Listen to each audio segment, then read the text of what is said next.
आशुतोष शशांक शेखर चंद्र मौलि चिदंबरा।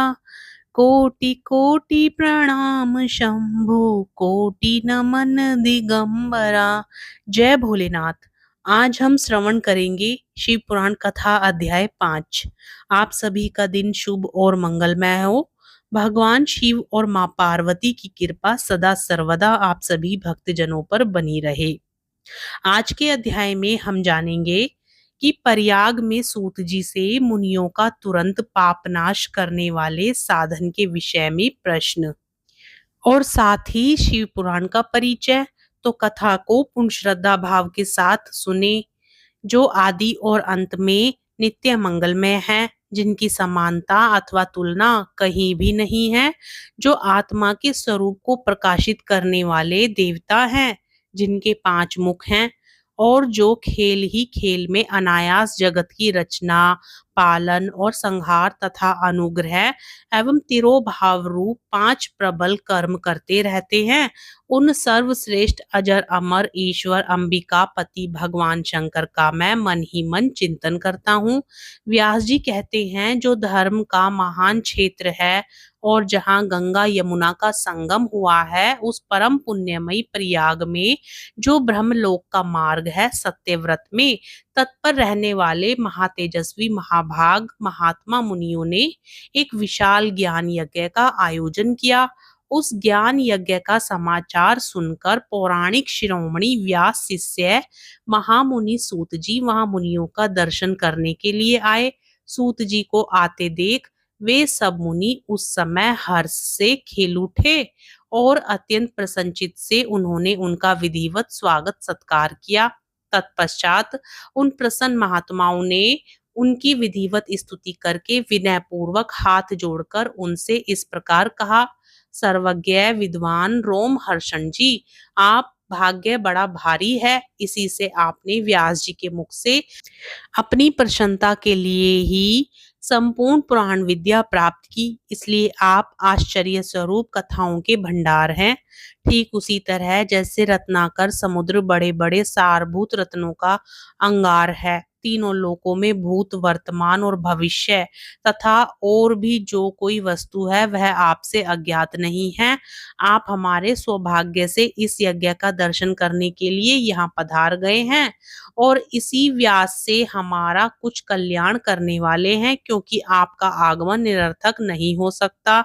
हमने पहले भी आपसे शुभाशुभ तत्व का पूरा पूरा वर्णन सुना है, किंतु उससे तृप्ति नहीं होती, हमें उसे सुनने की बार बार इच्छा होती है। उत्तम बुद्धि वाले सूत जी, इस समय हमें एक ही बात सुननी है। यदि आपका अनुग्रह हो तो गोपनीय होने पर भी आप उस विषय का वर्णन करें।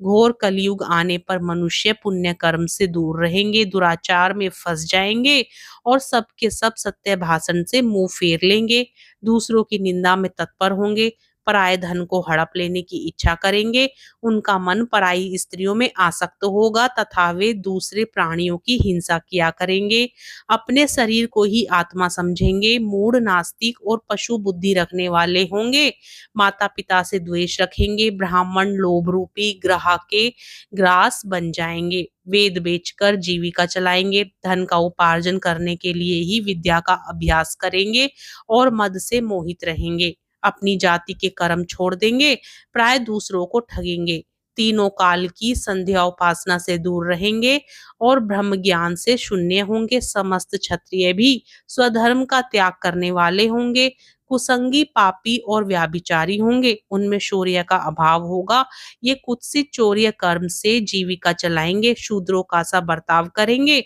और उनका चित्त काम का किंकर बना रहेगा, वैश्य संस्कार भ्रष्ट स्वधर्म त्यागी कुमार्गी धनोपार्जन परायण तथा नापतोल में अपनी कुत्सित वृत्ति का परिचय देने वाले होंगे। इस तरह शूद्र ब्राह्मणों के आचार में तत्पर होंगे, उनकी आकृति उज्जवल होगी, अर्थात वे अपना कर्म धर्म छोड़कर उज्जवल वेशभूषा से विभूषित हो व्यर्थ घूमेंगे, वे स्वभावतः ही अपने धर्म का त्याग करने वाले होंगे, उनके विचार धर्म के प्रतिकूल होंगे, वे कुटिल और द्विज निंदक होंगे, यदि धनी हुए तो कुकर्म में लग जाएंगे, विद्वान हुए तो वाद विवाद करने वाले होंगे। अपने को कुलीन मानकर चारों वर्णों के साथ वैवाहिक संबंध स्थापित करेंगे, समस्त वर्णों को अपने संपर्क से भ्रष्ट करेंगे। वे लोग अपनी अधिकार सीमा से बाहर जाकर द्विजोचित सत्कर्मों का अनुष्ठान करने वाले होंगे। कलयुग की स्त्रियां प्राय सदाचार से भ्रष्ट और पति का अपमान करने वाली होंगी, सास ससुर से द्रोह करेंगी, किसी से भय नहीं मानेंगी, मलिन भोजन करेंगी, कुत्सित हाव भाव में तत्पर होंगी, उनका शील स्वभाव बहुत बुरा होगा और वे अपने पति की सेवा से सदा ही विमुख रहेंगी। सूत जी, इस तरह जिनकी बुद्धि नष्ट हो गई है, जिन्होंने अपने धर्म का त्याग कर दिया है, ऐसे लोगों को इहलोक और परलोक में उत्तम गति कैसे प्राप्त होगी, इसी चिंता से हमारा मन सदा व्याकुल रहता है।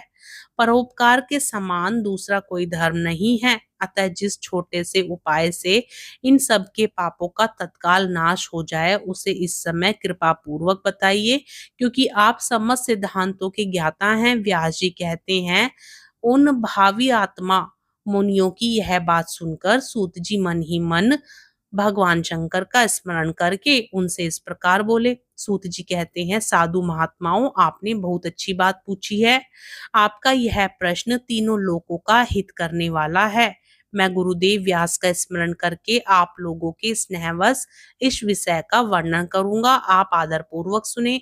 सबसे उत्तम जो शिव पुराण है वह वेदांत का सार्व सर्वस्व है तथा वक्ता और श्रोता का समस्त पाप राशियों से उद्धार करने वाला है। इतना ही नहीं, वह परलोक में परमार्थ वस्तु को देने वाला है। कल की कलम राशि का विनाश करने वाला है। उसमें भगवान शिव के उत्तम यश का वर्णन है। ब्राह्मणों, धर्म, अर्थ, काम और मोक्ष, इन चारों पुरुषार्थ को देने वाला वह पुराण सदा ही अपने प्रभाव की दृष्टि से वृद्धि या विस्तार को प्राप्त हो रहा है। विप्रवरो, उस सर्वोत्तम शिव पुराण के अध्ययन मात्र से वे कलयुग के पापासक्त जीव श्रेष्ठतम गति को प्राप्त हो जाएंगे। कलयुग के महान उत्पात तभी तक जगत में निर्भय होकर विचरेंगे जब तक यहाँ शिव पुराण का उदय नहीं होगा। इसे वेद के तुल्य माना गया है। इस वेद कल्प पुराण का सबसे पहले भगवान शिव ने ही प्रणयन किया था। विद्वेश्वर संहिता, रुद्र संहिता, विनायक संहिता, उमा संहिता, मातृ संहिता, एकादश रुद्र संहिता, कैलाश संहिता, शतरुद्र संहिता, कोटि रुद्र संहिता, सहस्त्र कोटि रुद्र संहिता, वायव्य संहिता तथा धर्म संहिता, इस प्रकार इस पुराण के 12 भेद या खंड हैं। ये 12 संहिताएं अत्यंत पुण्यमयी मानी गई हैं। ब्राह्मणों, अब मैं उनके श्लोकों की संख्या बता रहा हूँ, आप लोग यह सब आदर पूर्वक सुने। विद्वेश्वर संहिता में 10,000 श्लोक है। रुद्र संहिता में, विनायक संहिता, उमा संहिता और मातृ संहिता, इनमें से प्रत्येक में 8-8 हजार श्लोक हैं। ब्राह्मणों, एकादश रुद्र संहिता में 13,000, कैलाश संहिता में 6,000, शत रुद्र संहिता में 3,000, कोटि रुद्र संहिता में 9,000, सहस्त्र कोटि रुद्र संहिता में 11,000, वायव्य संहिता में 4,000 तथा धर्म संहिता में 12,000 श्लोक हैं। इस प्रकार मूल शिव पुराण की श्लोक संख्या 1,00,000 है, परंतु व्यास जी ने उसे 24,000 श्लोकों में संक्षिप्त कर दिया है। पुराणों की क्रम संख्या के विचार से इस शिव पुराण का स्थान चौथा है। इसमें 7 संहिताएं हैं। पूर्व काल में भगवान शिव ने श्लोक संख्या की दृष्टि से 100 करोड़ श्लोकों का एक ही पुराण ग्रंथ प्रथित किया था। सृष्टि के आदि में निर्मित हुआ वह पुराण साहित्य अत्यंत विस्तृत था। फिर द्वापर आदि युगों में द्वैपायन आदि महर्षियों ने जब पुराण का 18 भागों में विभाजन कर दिया, उस समय संपूर्ण पुराणों का संक्षिप्त स्वरूप केवल 4,00,000 श्लोकों का रद गया। इस समय उन्होंने शिव पुराण का 24,000 श्लोकों में प्रतिपादन किया। यही इसके श्लोकों की संख्या है। यह वेद तुल्य पुराण 7 संहिताओं में बटा हुआ है। इसकी पहली संहिता का नाम विद्वेश्वर संहिता है, दूसरी रुद्र संहिता समझनी चाहिए, तीसरी का नाम शतरुद्र संहिता, चौथी काककोटि रुद्र संहिता, पांचवी का उमा संहिता, छठी का कैलाश संहिता और सातवीं का नाम वायव्य संहिता है। इस प्रकार ये 7 संहिताएं मानी गई हैं। इन 7 संहिताओं से युक्त दिव्य शिव पुराण वेद के और भक्ति से देवता का कृपा प्रसाद प्राप्त होता है। ठीक उसी तरह जैसे यहाँ अंकुर से बीज और बीज से अंकुर पैदा होता है। इसलिए तुम सब ब्रह्मर्षि भगवान शंकर का कृपा प्रसाद प्राप्त करने के लिए भूतल पर जाकर वहां सहस्र वर्षों तक चालू रहने वाले एक विशाल यज्ञ का आयोजन करो। इन यज्ञपति भगवान शिव की ही कृपा से वेदोक्त विद्या के सारभूत साध्य साधन का ज्ञान होता है। शिव पद की प्राप्ति ही साध्य है, उनकी सेवा ही साधन है तथा उनके प्रसाद से जो नित्य नैमित्तिक आदि फलों की ओर से निष्प्रय होता है वही साधक है। वेदोक्त कर्म का अनुष्ठान करके उसके महान फल को भगवान शिव के चरणों में समर्पित कर देना ही परमेश्वर पद की प्राप्ति है। वही सालोक्य आदि के क्रम से प्राप्त होने वाली मुक्ति है। उन पुरुषों की भक्ति के अनुसार उन सबको उत्कृष्ट फल की प्राप्ति होती है। उस भक्ति के साधन अनेक प्रकार के हैं जिनका साक्षात महेश्वर ने ही प्रतिपादन किया है। उनमें से सारभूत साधन को संक्षिप्त करके मैं बता रहा हूँ। कान से भगवान के नाम गुण और लीलाओं का श्रवण, वाणी द्वारा उनका कीर्तन तथा मन के द्वारा उनका मनन, इन तीनों को महान साधन कहा गया है। तात्पर्य यह है कि महेश्वर का श्रवण, कीर्तन और मनन करना चाहिए। यह श्रुति का वाक्य हम सब के लिए प्रमाणभूत है। इसी साधन से संपूर्ण मनोरथों की सिद्धि में लगे हुए आप लोग परम साध्य को प्राप्त हो। लोग प्रत्यक्ष वस्तु को आंख से देखकर उसमें प्रवृत्त होते हैं, परंतु जिस वस्तु का कहीं भी प्रत्यक्ष दर्शन नहीं होता उसे श्रवण इंद्रिय द्वारा जान सुनकर मनुष्य उसकी प्राप्ति के लिए चेष्टा करता है। अतः पहला साधन श्रवण ही है। उसके द्वारा गुरु के मुख से तत्व को सुनकर श्रेष्ठ बुद्धि वाला विद्वान पुरुष अन्य साधन कीर्तन एवं मनन की सिद्धि करे। क्रमश मनन पर्यंत इस साधन की अच्छी तरह साधना कर लेने पर उसके द्वारा सालोक्य आदि के क्रम से धीरे धीरे भगवान शिव का संयोग प्राप्त होता है। पहले सारे अंगों के रोग नष्ट हो जाते हैं, फिर सब प्रकार का लौकिक आनंद भी विलीन हो जाता है। भगवान शंकर की पूजा, उनके नामों के जप तथा उनके गुण रूप विलास और नामों का युक्ति परायण चित्त के द्वारा जो निरंतर परिशोधन या चिंतन होता है उसी को मनन कहा गया है। वह महेश्वर की कृपा दृष्टि से उपलब्ध होता है। उसे समस्त श्रेष्ठ साधनों में प्रधान या प्रमुख कहा गया है। सूत जी कहते हैं, मुनीश्वरों, इस साधन का महात्म्य बताने के प्रसंग में मैं आप लोगों के लिए एक प्राचीन वृतांत का वर्णन करूंगा, उसे ध्यान देकर आप सुने। पहले की बात है, पराशर मुनि के पुत्र मेरे गुरु व्यासदेव जी सरस्वती नदी के सुंदर तट पर तपस्या कर रहे थे। एक दिन सूर्य तुल्य तेजस्वी विमान से यात्रा करते हुए भगवान सनत कुमार अकस्मात वहां जा पहुंचे। उन्होंने तुल्य प्रमाणिक तथा सबसे उत्कृष्ट गति प्रदान करने वाला है यह निर्मल शिव पुराण भगवान शिव के द्वारा ही प्रतिपादित है। इसे शिव शिरोमणि भगवान व्यास ने संक्षेप से संकलित किया है।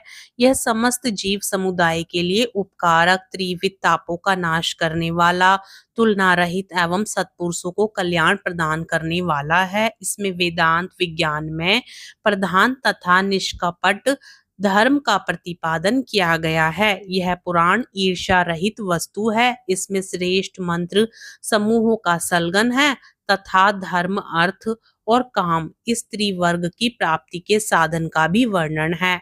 यह उत्तम शिव पुराण समस्त पुराणों में श्रेष्ठ है। वेद वेदांत में वेद रूप से विलसित परम वस्तु परमात्मा का इसमें गान किया गया है। जो बड़े आदर से इसे पढ़ता और सुनता है वह भगवान शिव का प्रिय होकर परम गति को प्राप्त कर लेता है।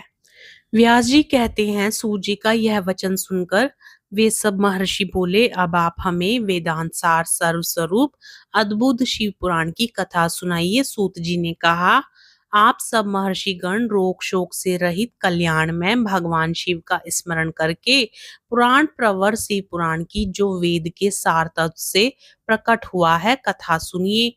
शिव पुराण में भक्ति, ज्ञान और वैराग्य, इन तीनों का प्रीतिपूर्वक ज्ञान किया गया है। और वेदांत वेद सवस्तु का विशेष रूप से वर्णन है। इस वर्तमान कल्प में जब सृष्टि कर्म हुआ था, उन दिनों 6 कुलों के महर्षि परस्पर वाद विवाद करते हुए कहने लगे, अमूक वस्तु सबसे उत्कृष्ट है और अमूक नहीं है। उनके इस विवाद ने अत्यंत महान रूप धारण कर लिया। तब वे सब के सब अपनी शंका के समाधान के लिए सृष्टिकर्ता अविनाशी ब्रह्मा जी के पास गए और हाथ जोड़कर विनय भरी वाणी में बोले, प्रभो आप संपूर्ण जगत को धारण पोषण करने वाले तथा समस्त कारणों के भी कारण हैं। हम यह जानना चाहते हैं कि संपूर्ण तत्वों से परे परात्पर पुराण पुरुष कौन है। ब्रह्मा जी ने कहा, जहाँ से मन सहित वाणी उन्हें ना पाकर लौट आती है तथा जिनसे ब्रह्मा विष्णु रुद्र और इंद्र आदि से युक्त यह संपूर्ण जगत समस्त भूतों एवं इंद्रियों के साथ पहले प्रकट हुआ है, वे ही है देव महादेव सर्वज्ञ एवं संपूर्ण जगत के स्वामी हैं। ये ही सबसे उत्कृष्ट हैं। भक्ति से ही इनका साक्षात्कार होता है, दूसरे किसी उपाय से कहीं इनका दर्शन नहीं होता। रुद्र हरि हर तथा अन्य देवेश्वर सदा उत्तम भक्ति भाव से उनका दर्शन करना चाहते हैं।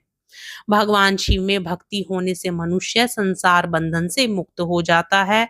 देवता के कृपा प्रसाद से उनमें भक्ति होती है। मेरे गुरु को वहां देखा, वे ध्यान में मग्न थे।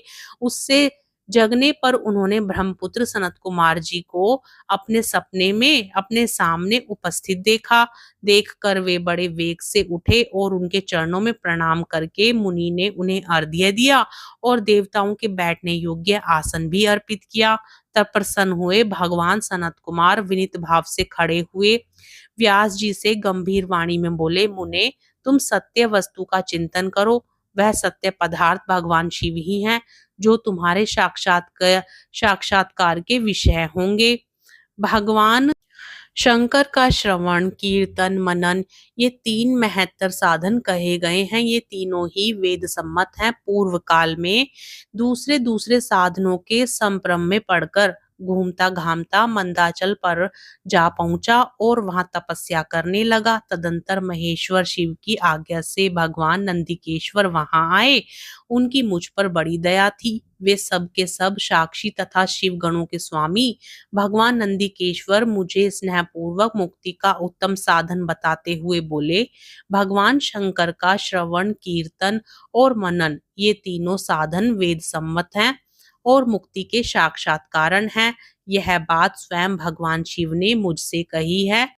अतः ब्राह्मण तुम श्रवण आदि तीनों साधनों का ही अनुष्ठान करो। व्यास जी से बार बार ऐसा कहकर अनुगामियों सहित ब्रह्मपुत्र सनत कुमार परम सुंदर ब्रह्मधाम को चले गए। इस प्रकार पूर्व काल के इस उत्तम वृतांत का मैंने संक्षेप से वर्णन किया है। ऋषि बोले, सूत जी, श्रवण आदि 3 साधनों को आपने मुक्ति का उपाय बताया है, किंतु जो श्रवण आदि तीनों साधनों में असमर्थ हो, वह मनुष्य किस उपाय का अवलंबन करके मुक्त हो सकता है? किस साधनभूत कर्म के द्वारा बिना यत्न के ही मोक्ष मिल सकता है? आगे की कथा का रसपान हम अगले अध्याय में करेंगे। कथा पसंद आए तो वीडियो को लाइक जरूर करें, चैनल पर नए हैं तो सब्सक्राइब जरूर करें।